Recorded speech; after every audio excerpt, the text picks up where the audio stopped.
찬송가 438장 찬양하겠습니다. 찬송가 438장, 통일 찬송가는 495장입니다.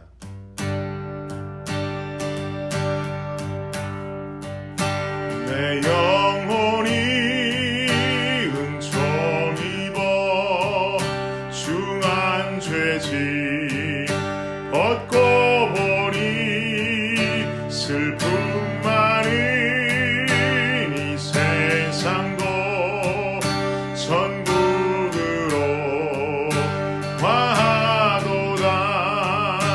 할렐루야 찬양하세.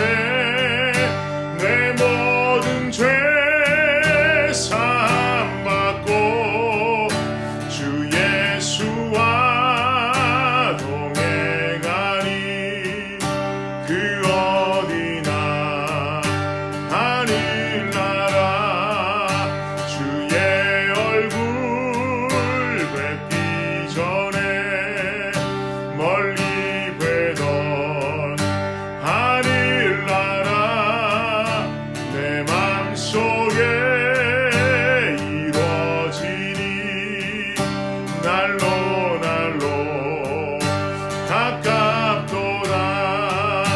할렐루야 찬양하세.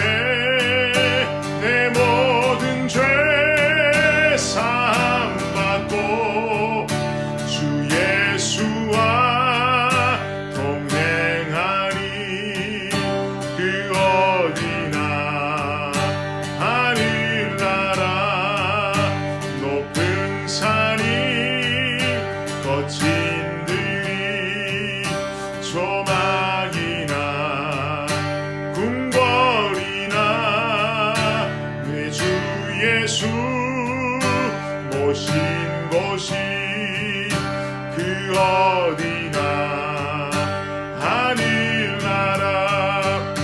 할렐루야 찬양하세. 내 모든 죄 사함받고 주 예수와 동행하니 그 어디나 하늘. 할렐루야 할렐루야 찬양하세. 내 모든 죄 사함받고 주 예수와 동행하니 그 어디나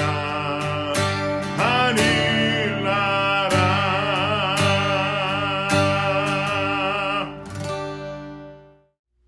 오늘 말씀은 신명기 29장 1절부터 9절까지 말씀입니다. 신명기 29장 1절로부터 9절까지의 말씀입니다. 함께 한 목소리로 합독해 보도록 하겠습니다. 시작. 호렙에서 이스라엘 자손과 세우신 언약 외에 여호와께서 모세에게 명령하여 모압 땅에서 그들과 세우신 언약의 말씀은 이러하니라. 모세가 온 이스라엘을 소집하고 그들에게 이르되 여호와께서 애굽 땅에서 너희의 목전에 바로와 그의 모든 신하와 그의 온 땅에 행하신 모든 일을 너희가 보았나니 곧 그 큰 시험과 이적과 큰 기사를 내 눈으로 보았느니라. 그러나 깨닫는 마음과 보는 눈과 듣는 귀는 오늘 여호와께서 너희에게 주지 아니하셨느니라. 주께서 40년 동안 너희를 광야에서 인도하게 하셨거니와 너희 몸의 옷이 낡아지지 아니하였고 너희 발의 신이 헤어지지 아니하였으며 너희에게 떡도 먹지 못하며 포도주나 독주를 마시지 못하게 하였음은 주는 너희의 하나님 여호와이신 줄을 알게 하려 하심이니라. 너희가 이곳에 올 때에 헤스본 왕 시혼과 바산 왕 옥이 우리와 싸우려 나왔으므로 우리가 그들을 치고 그 땅을 차지하여 르우벤과 갓과 므낫세 반지파에 기업으로 주었나니 그런즉 너희는 이 언약의 말씀을 지켜 행하라. 그리하면 너희가 하는 모든 일이 형통하리라. 아멘. 오늘 말씀은 하나님께서 모세를 통해서 세우고 있는 모압 땅에서의 새로운 언약입니다. 하나님께서는 모세를 통해서 시내산에서 이미 언약을 맺으신 바 있고요. 시간이 흘러서 가나안 입성을 눈앞에 두고 요단 동편에 있는 모압 땅에서 요단 서편으로 넘어오기 이전에 앞서서 다시 새로운 언약을 맺고 계십니다. 오늘 본문 1절은 이렇게 말씀하지요. 호렙에서 이스라엘 자손과 세우신 언약 외에 여호와께서 모세에게 명령하여 모압 땅에서 그들과 세우신 언약의 말씀은 이러하니라. 지금 1절에서 말하고 있는 호렙이라고 하는 곳은 시내산의 다른 명칭이라는 거 다들 잘 알고 계실 것입니다. 이 호렙에서 세우신 언약 외에 새로운 언약을 모세에게 명령하셔서 모압 땅에서 이스라엘 백성들과 지금 새롭게 세우고 계신다라는 거지요. 과거에 모세가 시내산에서 맺은 언약과 지금 오늘 본문에 나타나고 있는 모압 땅에서 맺는 이 언약에 있어서 가장 큰 차이점을 꼽으라고 한다면 바로 이 언약을 맺고 있는 그 상대, 대상이 될 것입니다. 무슨 말인가 하니까 시내산에서 맺은 언약은 출애굽을 했던 출애굽 1세대들과 맺었던 언약입니다. 그 대상이 바로 출애굽 1세대들이었단 말입니다. 그러나 오늘 본문에 등장하고 있는 모압에서의 언약은 출애굽 1세대들과 맺은 언약이 아닙니다. 그 대상이 출애굽 1세대가 아니다라는 이야기죠. 1세대들은 광야에서 죽임을 당하고요. 현재 이 언약을 맺고 있는 대상은 가나안으로 들어가게 될 요단강을 동편에서 서편으로 가로질러 넘어가서 결국은 여리고성부터 쳐들어가면서 결국은 가나안 땅을 정복하게 될 출애굽 2세대들이 바로 주인공이 됩니다. 그 대상이 된단 말입니다. 이어지는 본문 2절과 3절 말씀도 보십시오. 모세가 온 이스라엘을 소집하고 그들에게 이르되 여호와께서 애굽 땅에서 너희의 목전에 바로와 그의 모든 신하와 그의 온 땅에 행하신 모든 일을 너희가 보았나니 곧 그 큰 시험과 이적과 큰 기사를 내 눈으로 보았느니라. 지금 2절과 3절에서 말하기는 마치 2절과 3절에서는 출애굽 2세대들이 애굽 땅에서 출애굽을 하던 그 시기에 일어났던 일들을 직접 보고 경험한 것처럼 이야기가 전개되고 있습니다. 그러나 출애굽 2세대들은 그 40년 전의 일을 직접 볼 수도 없었고 경험할 수도 없었습니다.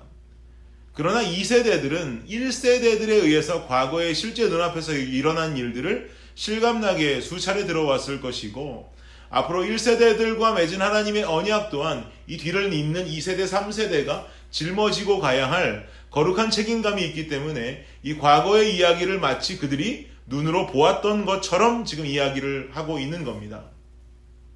그만큼 이제 요단강을 건너가서 가나안 땅으로 들어가야 하는 출애굽 2세대들, 가나안으로 입성하는 이 이스라엘 백성들에게는 굉장히 큰 책임감이 부여되는 것이죠. 하나님과의 맺은 언약을 반드시 지켜내야 한다는 마음의 거룩한 부담감과 1세대들과 맺은 언약, 그리고 뒤에 이어진 본인들과 맺는 이 언약까지 모든 것을 다 거룩하게 지켜내야 한다는 부담감을 갖고 있단 말입니다. 그러면서 하나님께서는 지금 이스라엘 백성들에게 과거의 이야기를 끄집어내십니다. 저는 오늘 말씀을 전하면서 지금 읽으려고 하는 본문 5절의 말씀이 참 중요하다라고 생각을 했고 또한 제 자신도 본문을 묵상하는 가운데 이 5절 말씀에서 아주 큰 은혜를 받았습니다. 한번 5절 말씀 보겠습니다. 이 5절은 한번 함께 읽어보죠. 읽겠습니다. 시작. 주께서 40년 동안 너희를 광야에서 인도하게 하셨거니와 너희 몸의 옷이 낡아지지 아니하였고 너희 발의 신이 헤어지지 아니하였으며 라고 말하죠. 지금 하나님께서는 모압에서 새로운 언약을 이스라엘과 맺으면서 이야기하시기를 너희는 반드시 너희의 과거를 기억해라 라고 명하고 계세요. 그렇다면 과거의 어떤 모습을 기억해야 되느냐? 지금 5절에서도 읽었다시피 40년 동안 광야에서 인도해내신 것, 40년의 광야 생활 동안 그들의 옷이 낡지 않았고 그들이 신었던 신발이 헤어지지 않았던 것, 그 사실을 기억해야만 한다라고 지금 하나님은 말씀하시고 계세요. 왜 이 5절 말씀이 제 자신에게 큰 은혜가 되었냐면 사실 이 5절 말씀은 읽어보면 그렇게 큰 임팩트가 있는 말씀은 아닙니다. 너희들은 과거를 기억해라 말이죠. 어떤 과거냐면 내가 40년간 너희 지켜줬지, 옷도 낡게 하지 않았지, 신도 헤어지지 않게 했지, 그것을 기억해야 한다라고 지금 말씀하는 것 아니겠습니까? 그런데 이 말씀을 대하는 제 마음속에 어떤 마음이 생기냐면 제 마음속에 이런 질문이 생기더라고요. 내 삶은 과연 내 옷과 내 신이 해지지 않고 낡지 않고 해지지 않고 있는 이 현실에 감사하고 자족할 수 있는 믿음인가?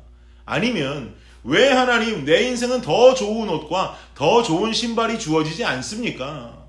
저 멋진 옷들과 더 예쁜 신발들을 왜 허락해 주지 않으시는 겁니까?